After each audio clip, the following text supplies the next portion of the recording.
सत श्री अकाल दोस्तों, प्यार भरी फतेह कबूल करो। एक बार फिर तो ਤੁਹਾਡਾ ਸਾਡੇ ਚੈਨਲ ਵਿੱਚ ਸਵਾਗਤ ਹੈ। ਤੁਸੀਂ ਜੁੜ ਗਏ ਹੋ ਤੀਰਥ ਵਰਲਡ ਦੇ ਨਾਲ। ਕੀ ਤੁਸੀਂ ਜਾਣਦੇ ਹੋ ਕਿ ਜਿਸ ਧਰਤੀ ਉੱਤੇ ਅਸੀਂ ਰਹਿੰਦੇ ਆ, ਇਸ ਧਰਤੀ ਦਾ ਜਨਮ ਕਦੋਂ ਹੋਇਆ, ਇਹ ਧਰਤੀ ਹੋਂਦ ਵਿੱਚ ਕਦੋਂ ਆਈ? ਇਹੀ ਇੱਕ ਵੀਡੀਓ ਤੁਹਾਨੂੰ ਅਸੀਂ ਦਿਖਾਵਾਂਗੇ। ਅਸੀਂ ਉਸ ਸਫ਼ਰ ਤੇ ਤੁਹਾਨੂੰ ਲੈ ਚੱਲਦੇ ਜਦੋਂ ਧਰਤੀ ਦੀ ਸ਼ੁਰੂਆਤ ਹੋਈ ਤੇ ਜਿੱਥੋਂ ਸ਼ੁਰੂਆਤ ਹੋਈ। ਆਓ ਵੀਡੀਓ ਦੇਖਦੇ ਹਾਂ। ਵੀਡੀਓ ਨੂੰ ਸ਼ੇਅਰ ਵੀ ਕਰਿਓ, ਲਾਈਕ ਵੀ ਕਰਿਓ ਤੇ ਕਮੈਂਟ ਜ਼ਰੂਰ ਕਰਿਓ।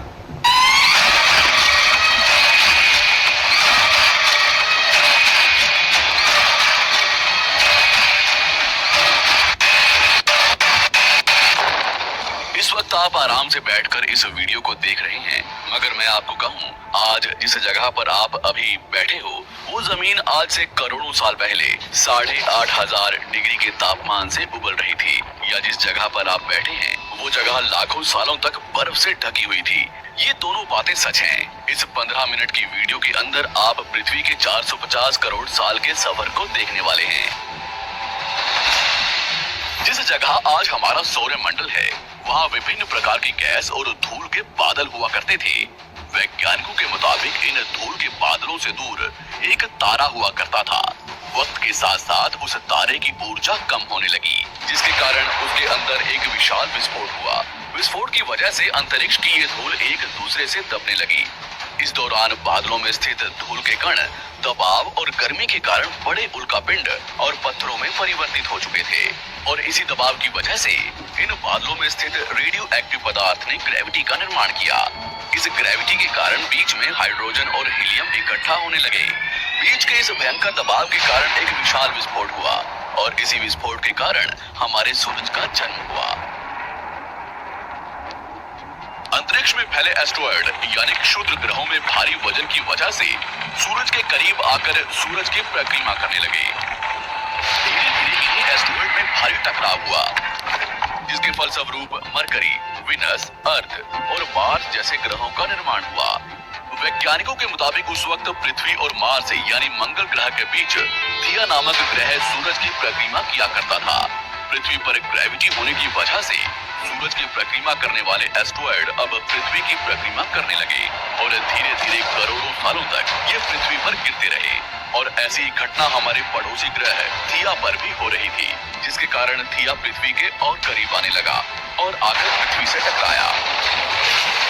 इस भयंकर टकराव की वजह से पृथ्वी के हिस्से कणों के रूप में अंतरिक्ष में फैल गए और एक रिंग्स की तरह पृथ्वी की परिक्रमा करने लगे। इन्हीं परिक्रमा करते हुए कणों में टकराव होने लगा, जिसके कारण हमारे चांद का निर्माण हुआ। उस वक्त पृथ्वी पर सिर्फ एक ही समुद्र हुआ करता था, और वो था 1900 डिग्री सेल्सियस की तापमान पर उबलते हुए लाविका। उबल रही थी वो सारी चीजें जिसे आज आप अलग अलग नाम से जानते हैं। वक्त के साथ साथ पृथ्वी धीरे धीरे ठंडी हो रही थी, जिसके कारण पृथ्वी के भारी तत्व जैसे धातु और रेडियो एक्टिव पदार्थ पृथ्वी के केंद्र में जाकर इकट्ठा हो गए, और हल्के पदार्थ पृथ्वी की सतह पर आ गए। लाखों सालों तक पृथ्वी पर उल्कापिंडों की बरसात हुई, और इन गिरते हुए उल्कापिंडों में जमा था नमक, मिनरल्स और पानी। करोड़ों सालों तक इन उल्कापिंडों की बरसात होती रही, और धीरे धीरे पृथ्वी की ऊपरी सतह पानी से ढकने लगी। वैज्ञानिकों के मुताबिक यही वो वक्त था जब दूर गहरे पानी के अंदर निकलते ज्वालामुखियों से पहली बार सूक्ष्म जीवों का निर्माण हुआ। लाखों सालों बाद एक वक्त ऐसा आया जब पृथ्वी की पूरी सतह पानी से ढक चुकी थी। हमारी पृथ्वी के सबसे अंदर का कोर रेडियो एक्टिव पदार्थ से बने होने की वजह से हरदम गर्म होता रहता है, लेकिन जब भी पृथ्वी की ऊपरी जमीन ठंडी हो जाती है तब पृथ्वी के अंदर की गर्मी बाहर नहीं निकल पाती, जिसके कारण ज्वालामुखियों का निर्माण होता है।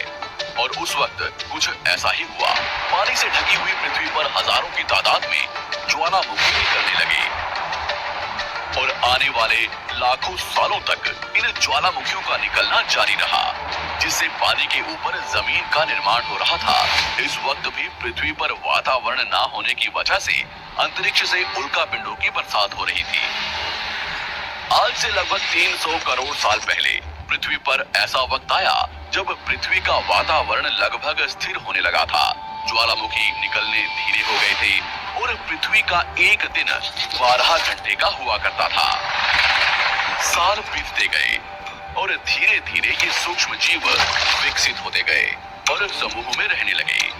आज से लगभग 250 करोड़ साल पहले पहली बार पृथ्वी पर ऐसे जीवों का निर्माण हुआ जो जीने के लिए ये पानी के अंदर के मिनरल्स यानी खनिज पदार्थ और धूप का इस्तेमाल करते थे और मल त्याग के रूप में ऑक्सीजन बाहर निकालते थे। इस वक्त तक पृथ्वी पर ज्यादातर ज्वालामुखी निकलने बंद हो चुके थे और इन माइक्रोबैक्टीरिया की वजह से वातावरण में ऑक्सीजन की मात्रा बढ़ रही थी। वातावरण में ऑक्सीजन बढ़ने की वजह से पृथ्वी का वायुमंडल बनना शुरू हुआ और आने वाले हजारों सालों तक वातावरण में ऑक्सीजन की मात्रा बढ़ती रही। इसकी वजह से पृथ्वी के ज्यादातर हिस्सों में ये सूक्ष्म जीव फैल गए। हजारों सालों बाद एक वक्त ऐसा आया जब पृथ्वी में ज्यादा ऑक्सीजन बढ़ने के कारण ये सूक्ष्म जीव मरने शुरू हो गए।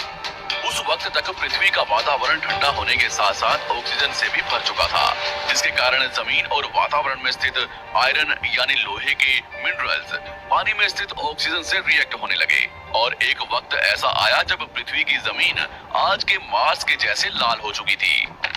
वक्त बीतने के साथ साथ धरती की टेक्टोनिक प्लेट्स में दरार होने लगी, जिसके कारण पृथ्वी के अंदर का लावा जमीन की तरह कई लाखों सालों तक खुला उबलता रहा। और यही वो कारण था जिसके कारण पृथ्वी के वातावरण में कार्बन डाइऑक्साइड की मात्रा बहुत बढ़ गई और पृथ्वी पर एसिड की वर्षा शुरू हो गई। एसिड रेन की वजह से पृथ्वी का तापमान घटने लगा और तापमान इतना घटा कि पृथ्वी के ऊपर स्थित पानी बर्फ में परिवर्तित होने लगा। पृथ्वी पर पहली बार भयंकर आइस एज आया। इस वक्त पूरी पृथ्वी सफेद बर्फ से ढक चुकी थी। आमतौर पर जब धरती पर सूरज की किरणें गिरती हैं, तब जमीन उन किरणों को सोख लेती है, मगर क्योंकि पूरी पृथ्वी बर्फ से ढक चुकी थी और क्योंकि बर्फ सफेद और चमकीली होती है, जिसके कारण सूरज की किरणें धरती पर गिरने के बाद वापस चली जाती थी। इसी कारण से पृथ्वी कई लाखों सालों तक बर्फ से ढकी रही, मगर फिर से पृथ्वी के अंदर स्थित गर्मी ज्वालामुखी के रूप में निकलना शुरू हो गई और इन ज्वालामुखियों से निकलने वाली गर्मी ने बर्फ को पिघलाना शुरू कर दिया। इसी बीच पृथ्वी की गहराई में बचे कुछ सूक्ष्म जीव धीरे धीरे बदल रहे थे और अब वो ऑक्सीजन को अपने शरीर को बड़ा और जटिल बनाने के लिए इस्तेमाल करने लगे थे। इस बीच पानी में अलग से भी छोटे समुद्री पौधे निकलने शुरू हो चुके थे। बाहर जैसे जैसे ज्वालामुखी निकल रहे थे, वैसे वैसे वातावरण कार्बन डाइऑक्साइड की वजह से गर्म हो रहा था। वक्त के साथ साथ बर्फ तो पिघलने लगी, मगर धरती पर फिर से एसिड की वर्षा शुरू हो गई, जिसके कारण फिर पृथ्वी ठंडी होने लगी और फिर पृथ्वी की ज्यादातर सतह बर्फ से ढक गई। ऐसा बार बार कई हजारों सालों तक होता रहा और इसी कारण से अब समुद्री जीव धीरे धीरे वातावरण के हिसाब से विकसित हो रहे थे। इस बीच कई सारे जीव और समुद्री जंगल विलुप्त हो गए, मगर जो बच गए वो धीरे धीरे पृथ्वी के बदलते तापमान के हिसाब से ढलते गए और अब हजारों सालों बाद समुद्री पेड़ बर्फ की वजह से पूरी तरह से मरते या सूखते नहीं थे। अब सूक्ष्म जीव समुद्री जीव बन चुके थे। जब फिर से ज्वालामुखियों ने पृथ्वी की बर्फ को पिघलाना शुरू किया, तब ये समुद्री पेड़ जल्दी विकसित होकर फैल गए। धीरे धीरे वातावरण में ऑक्सीजन की मात्रा बढ़ने लगी और पृथ्वी पर होने वाली एसिड की वर्षा कम होने लगी। वातावरण में ऑक्सीजन आने की वजह से पृथ्वी की ओजोन लेयर्स मोटी होने लगी और आज से लगभग 47 करोड़ साल पहले पृथ्वी की ऊपरी सतह पर पहली बार मोसोस नामक प्लांट उगना शुरू हुआ। वक्त के साथ साथ जमीन पर अलग अलग प्रकार के पौधे और पेड़ उगना शुरू हुए। एक वक्त ऐसा आया जब जमीन के पेड़ों की लंबाई लगभग 80 से 100 फीट जितनी या आज की 5 से 6 मंजिला बिल्डिंग जितनी ऊंची हो चुकी थी। ये वो वक्त था जब समुद्री जानवर समुद्र से बाहर निकल रहे थे और जमीनी जानवरों में परिवर्तित हो रहे थे। की ज्यादातर जमीन एक जगह इकट्ठी हो चुकी थी, जिसे आज हम पेंजिया महाद्वीप के नाम से जानते हैं। पृथ्वी का वातावरण और तापमान लगभग स्थिर हो चुका था और अब करीब 21 से 23 घंटे का दिन हुआ करता था। अब समुद्री जीव पानी से बाहर रहने लगे थे और वातावरण के हिसाब से उनके शरीर का रंग रूप बदल रहा था। धीरे धीरे ये जमीनी जानवर डायनासोर्स में परिवर्तित हो गए। जिन डायनासोर्स ने पेड़ पौधे खाने शुरू कर दिए, उनका शरीर लंबा और विशाल रूप से विकसित होने लगा। कुछ डायनासोर्स शिकार किया करते थे, जिसके कारण वे छोटे और तेज होते चले गए।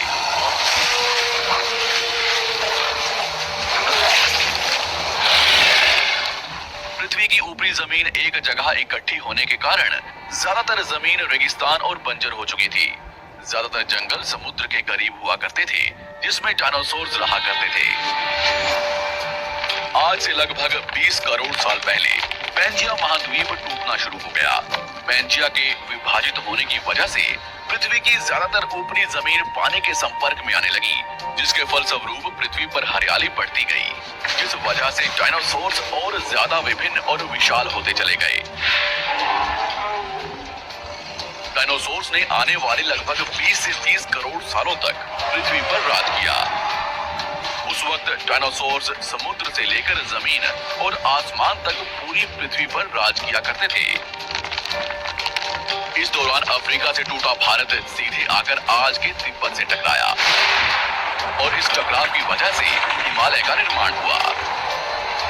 आज से लगभग 6.5 करोड़ साल पहले पृथ्वी की तरफ आज के माउंट एवरेस्ट से भी बड़ा लगभग 4.5 लाख करोड़ किलो जितना वजन या उल्का पिंड लगभग 80,000 किलोमीटर प्रति घंटे की स्पीड से पृथ्वी की तरफ आ रहा था। पृथ्वी की सतह को छूते ही उसमें भयंकर आग लगी और वो जलते हुए सीधा पृथ्वी से टकराया। इस टकराव से निकलने वाली ऊर्जा आज के 10 करोड़ परमाणु बम एक साथ फटने के बराबर थी। जहां ये उल्का पिंड गिरा, वहां के जानवर और पेड़ तुरंत भाप बनकर जल गए। गिरते ही पृथ्वी पर पूरी तरह धूल फैलने लगी, समुद्र में भयंकर बाढ़ आने लगी। भूकंप और आग ने पृथ्वी को जलाना शुरू कर दिया। कुछ ही घंटों में पूरी पृथ्वी के वातावरण में हानिकारक गैस और धूल की वजह से पृथ्वी नर्क हो चुकी थी। डायनासोर्स, घुटन, आग और भूखमरी से पूरी तरह विलुप्त हो गए। इस वक्त हमारे पूर्वज जमीन के अंदर रहा करते थे, जिसके कारण वो इस विशाल प्रलय से बच गए। पृथ्वी का वातावरण पूरी तरह से काला और अंधेरा हो चुका था, जिससे धूप भी जमीन तक नहीं पहुंच पा रही थी। पृथ्वी के पेड़ और ज्यादातर जानवर विलुप्त हो गए। वातावरण में धूल और हानिकारक गैस के कारण पृथ्वी पर फिर से एसिड की वर्षा शुरू हो गई और फिर पृथ्वी ठंडी होकर बर्फ से ढक गई। लेकिन इस बार पृथ्वी की बर्फ लाखों सालों तक नहीं जमी रही और 80 से 90 हजार साल बाद ये बर्फ पिघलनी शुरू हो गई। जैसे ही धरती पर वातावरण फिर से पहले जैसा होने लगा, वैसे ही ये छोटे जीव जमीन से बाहर आना शुरू हो गए। उस वक्त पृथ्वी की बर्फ पिघलनी शुरू ही हुई थी, जिसके कारण अफ्रीका में घने ठंडे जंगल हुआ करते थे और इसी बीच ये जमीनी जीव बंदरों में परिवर्तित हुए। मगर जैसे जैसे पृथ्वी गर्म होने लगी, वैसे वैसे अफ्रीका के ये जंगल सूखने लगे। जंगल की चीजें खाने वाले बंदरों को खाने की कमी होने लगी। खाने की तलाश में इन बंदरों ने अपने पैरों पर चलना शुरू कर दिया, जिससे उन्हें दूसरे जानवरों के शिकार करने में मदद मिलती थी। धीरे धीरे बंदर एप्स यानी वानर में परिवर्तित हुए। खाने की तलाश में ये एप्स पृथ्वी के दूसरे हिस्सों में फैलने लगे और धीरे धीरे उनके शरीर का रंग रूप वहां के मौसम के हिसाब से बदलता गया। वक्त के साथ साथ हम आदिवासी बने। हमने हथियारों से लेकर आग का आविष्कार किया। हम धीरे धीरे इंसान के रूप में विकसित हुए। हमने धर्म से लेकर परिवार, भाषा और संस्कृति का निर्माण किया और वक्त के साथ साथ हम विकसित होते चले गए और आज हम इस पृथ्वी की सबसे विकसित प्रजाति बन चुके हैं। पृथ्वी को आज के जैसे बनने में लगभग 450 करोड़ साल का वक्त लगा है और हमें एक छोटे जमीन में रहने वाले जानवर से इंसान बनने में कई लाखों सालों का। मगर हमने इन 100 सालों में जितना पृथ्वी को गंदा और तबाह किया है, उतना आज तक किसी भी प्रजाति ने नहीं किया होगा। हम फिर से धरती को गर्म कर रहे हैं और कार्बन डाइऑक्साइड की मात्रा बढ़ा रहे हैं। वैज्ञानिकों का मानना है कि पृथ्वी पर फिर से विशाल परिवर्तन होने वाला है। भविष्य में पृथ्वी कैसी होगी, जानेंगे हमारी अगली वीडियो में। सो ये वीडियो सी धरती की होंद तो लैके धरती के जन्म तो लैके हुण तक 450 करोड़ साल लगे धरती नूं इस परिवर्तन तक आउण, इस वातावरण दे विच ढलण। बाकी वीडियो वधिया लगी हो तो लाइक शेयर कमेंट जरूर करें।